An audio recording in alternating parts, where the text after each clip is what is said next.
back, Lacey Range viewers. Glad to have you here. We're in the Lacey barn this afternoon, and you may be able to hear the pitter-patter on the tin roof. Yes, it is raining here in Paris, Tennessee. It's been a fantastic January, the second day of 2023. And if I didn't get to tell you, Happy New Year's.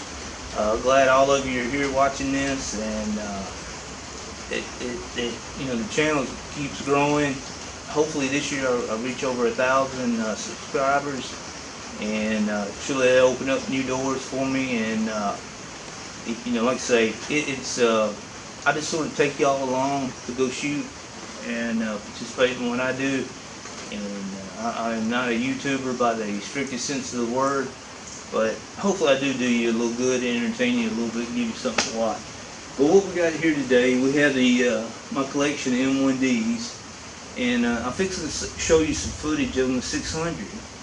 And I don't know, I can't remember if I didn't take 2 cameras or what. But anyway, I don't have any with me shooting. I do have the target engagement, so we're going to show you that and run through it, and then we'll come back and talk about these guns. So watch this, enjoy, stay to the end though. Okay. Alright, 100 scope on one. M1D.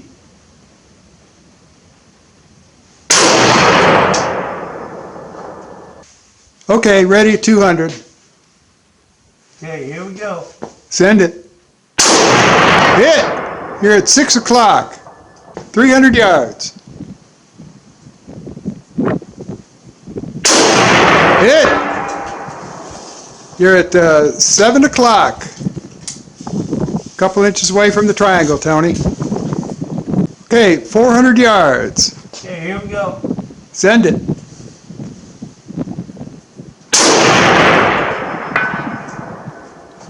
About 9 o'clock, Tony, about 4 or 5 inches to the left. The elevation is good.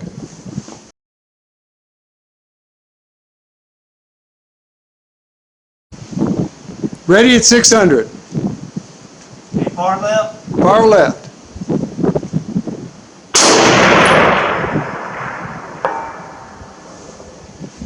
Impact! I don't know where. Can't see it on this. Unless you hit the triangle. Okay, let's go 627. All right, hold on.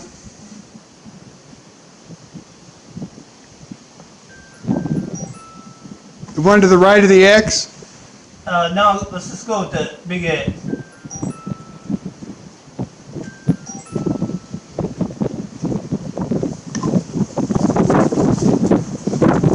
Okay, ready at 627.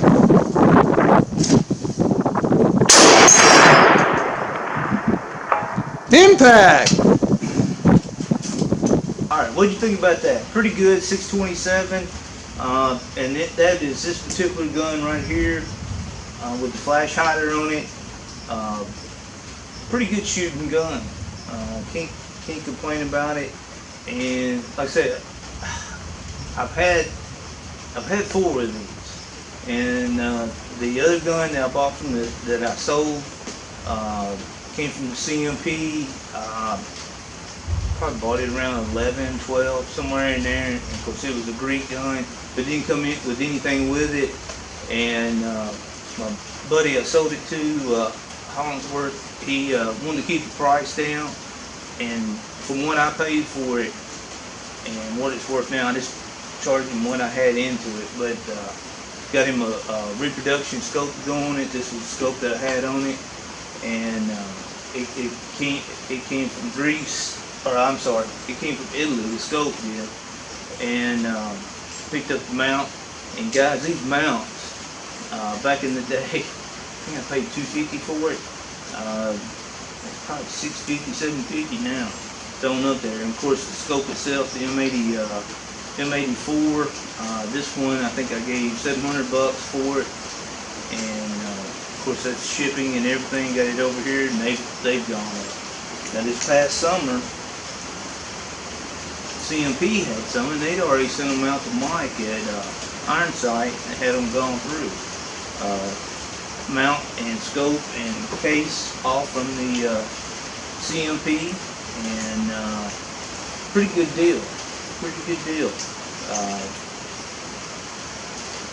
Pretty happy with it, and one of these days I'll get it on the gun.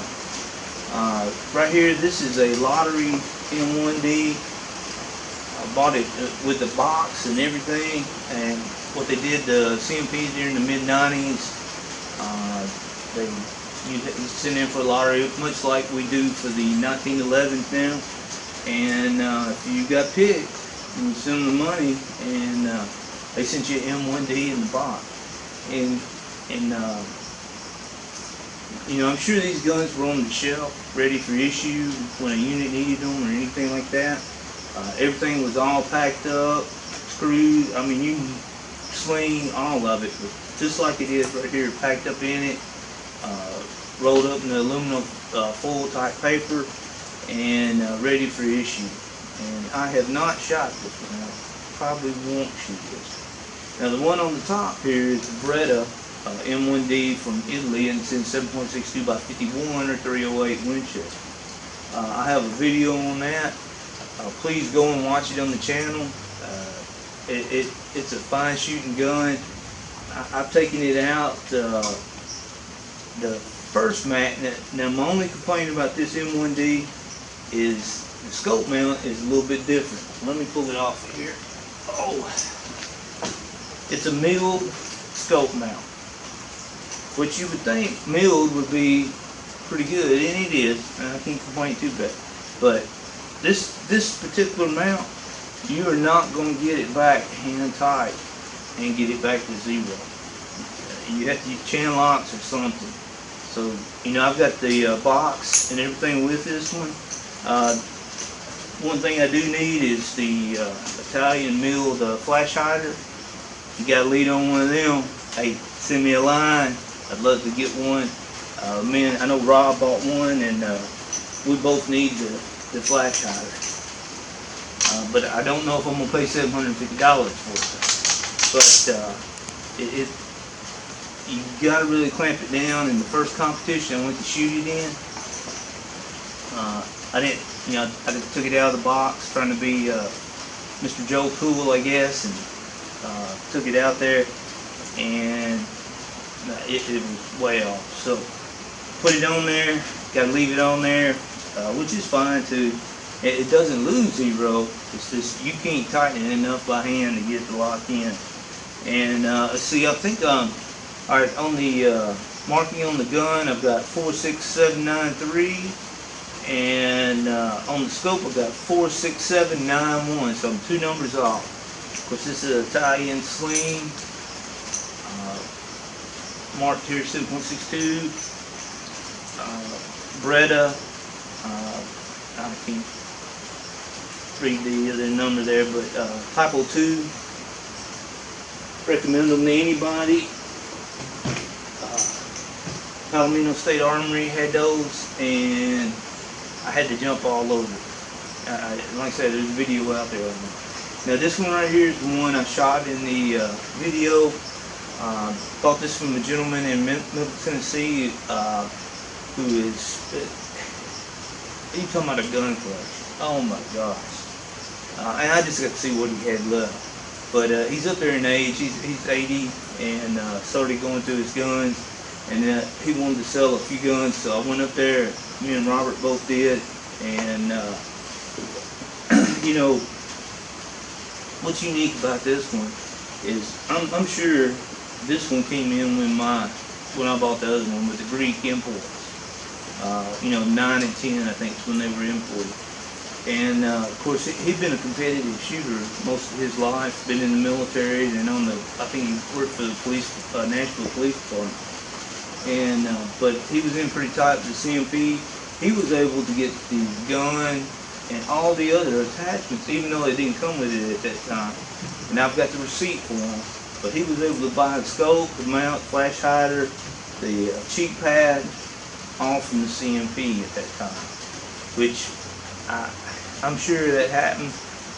I've got the receipt from it, but it doesn't have that much anymore. Like I say, they ended up with these scopes somewhere, but who knows. But it's the one that you saw. Excellent shooting gun. The only thing I can tell you about it, you got to make sure that flash hider stays tight. If that starts loosening up, it'll go nuts on you. It will absolutely go nuts. I've got some other stuff up here just for you to look at. Which this is Springfield, or not, correction. It's 30-06 Creedmoor. This is what the CMP sells. Excellent ammo. I've had good luck out of every 30-06 I've ever shot it in. Been real happy with it. And at the end, you're left with Lapua brass, which who's going to complain about Lapua brass? And I do my hand loads based on this brass and 48.5 grains of IMR 4895 over or under a 168 grain Sierra Match King, and it pretty much replicates this ammo. But I do keep several boxes of this if I go somewhere and I just don't have time to reload, or in this case, I don't have primers to reload. You know, we got small rifle coming in, small pistol, large pistol. I have not seen any large rifle primers. And let me tell you, this year is going to be tough on me. I made it through last season. I don't think I'll do it this season. I'm down low. And I normally keep 5,000 of them on hand, and I had a little bit more than that when all this hit this last time. So, that's my woe story. Well, let's go to the bayonets. Right here you got the earliest bayonet for the brands. This is a 1918 wood handle. You can see they can go even to a big boy like me. Then here's the replacement for it, 1942. Plastic handles, not a whole lot of difference in them.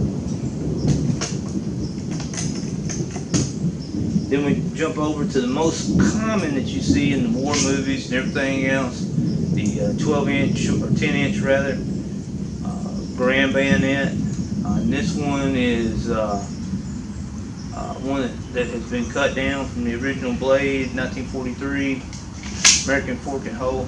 I do have another one in there that is made for that tank.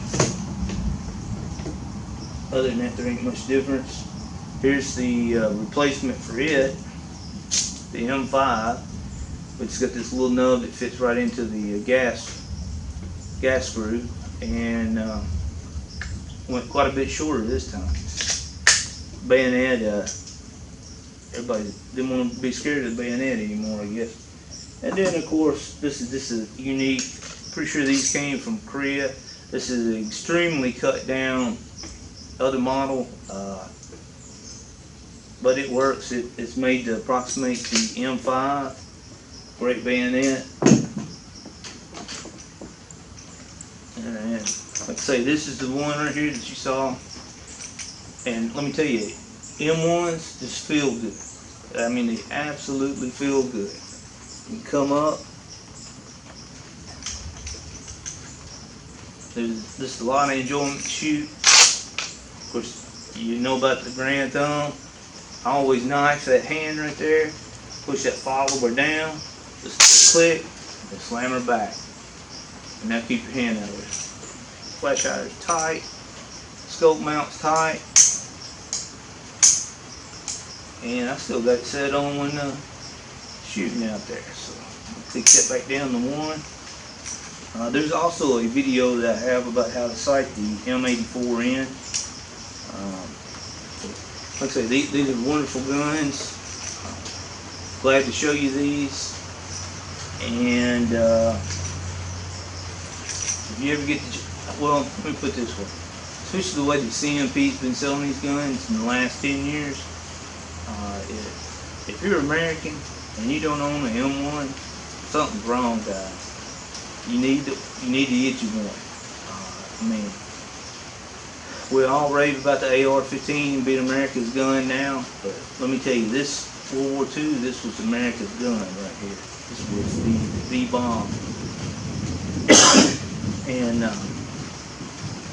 you know, of course, the M1Ds and the M1Cs came too late, get involved in World War II. The M1D was even too late for Korea, but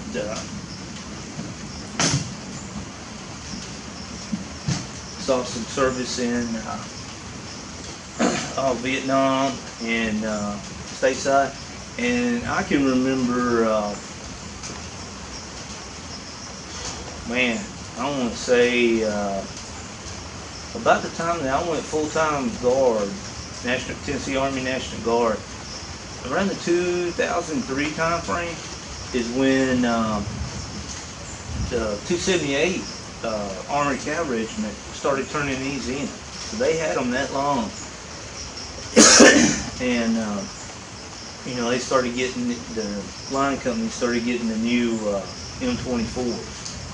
So I'm sure some of these went with some units in Desert Storm. I've read about it. I don't know which units it had it, but it was still issued at that late in the game.